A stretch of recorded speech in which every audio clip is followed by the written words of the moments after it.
I live in an apartment in the city suburbs where it's surrounded by lots of greenery. Right after the renovations about a year ago, I moved into my place with only a bed, some cabinets, and lots of white walls. I knew I wanted to bring more life into my space with houseplants, and it would also make it more relaxed, lived in, and feeling more like home. Most of the houseplants in this video are toxic to cats and dogs, and if you have pets at home, it would be advisable to place the plants where it's out of reach for your pets. I started with plants that are easy to care for, extremely forgiving, like those that wouldn't wilt rapidly if I had forgotten to water it for a day or two, and also those that are less affected by changes in the environment. Getting started with a handful of these plants, I got into the habit of watering, pruning, and observing the growth or the signs of distress for the plants. This habit has slowly grown into a routine of consistent care for the plants, and it slowly grew my confidence in caring for them, and I hope these plants will help you get started on your green fingers journey. The Boston fern has long graceful fronds with tiny leaves that can be displayed at home in a number of ways, like in hanging baskets or on pedestals with its long lush fronds cascading down.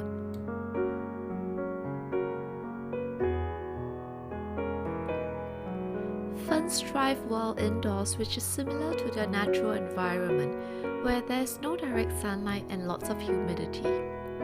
The soil should be consistently moist, but not soggy, and I found that watering it every 4 to 5 days works well for them.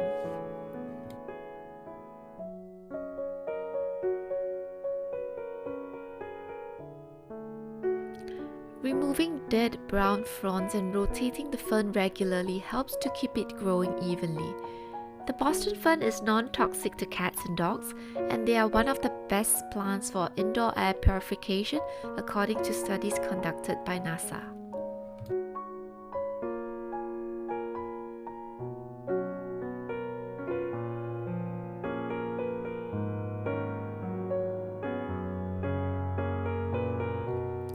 The next plant is arguably the easiest of all houseplants to grow, even if you're someone who forgets to water your plants.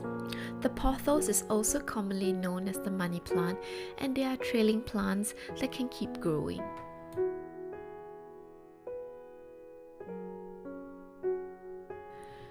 At home, I have two types of Pothos, the regular green-leafed ones and the variegated ones, which is a beautiful mix of greens and whites. I love my variegated Pothos because the variation in patterns on the leaves makes it so unique and interesting. They are very tolerant to all types of light condition, even artificial light, making them great plants for offices which doesn't have much natural light. Pruning the plant can keep them fuller at the base, or you can also twist the trailing ends back into the pot. Water the Pothos about twice a week or when you see the soil becoming dry.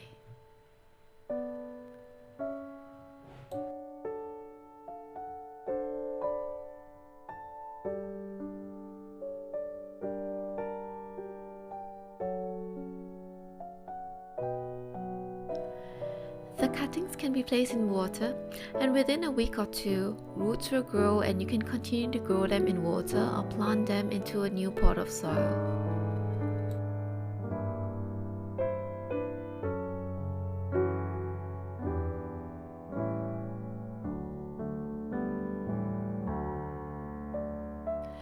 The Monstera is also known as the Swiss cheese plant, which gets its name from the holes in the leaves of the plant.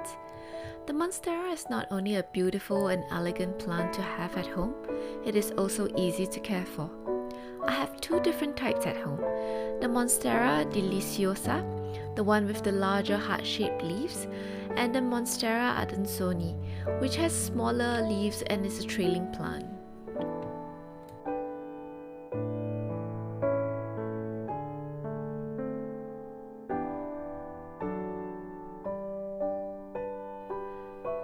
They like indirect sunlight, and you will have to wipe dust off its large leaves occasionally to allow the plants to breathe better. The Monstera Deliciosa can grow up to be quite a big luscious plant, and it makes such a beautiful statement at home. The leaves will start to droop and you will know when it's time for a drink.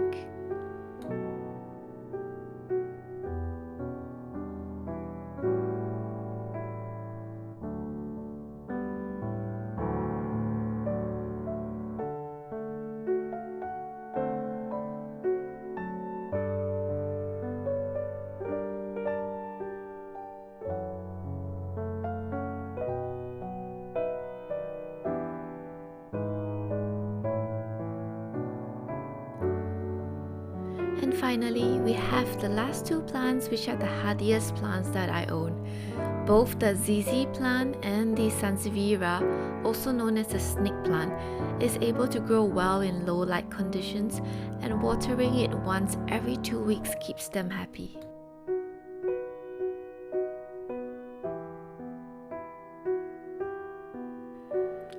Besides being able to grow well in low light conditions, these two plants are placed in my room for their air purification qualities. The ZZ plant removes toluene and xylene, which are harmful to our nervous system. The snake plant is also an air purifier, and on top of that, it is one of the few plants that can convert carbon dioxide to oxygen at night. Despite these amazing qualities, the ZZ plant and the snake plant are toxic to pets, so it's placed high on my cabinet out of reach of my curious puppy.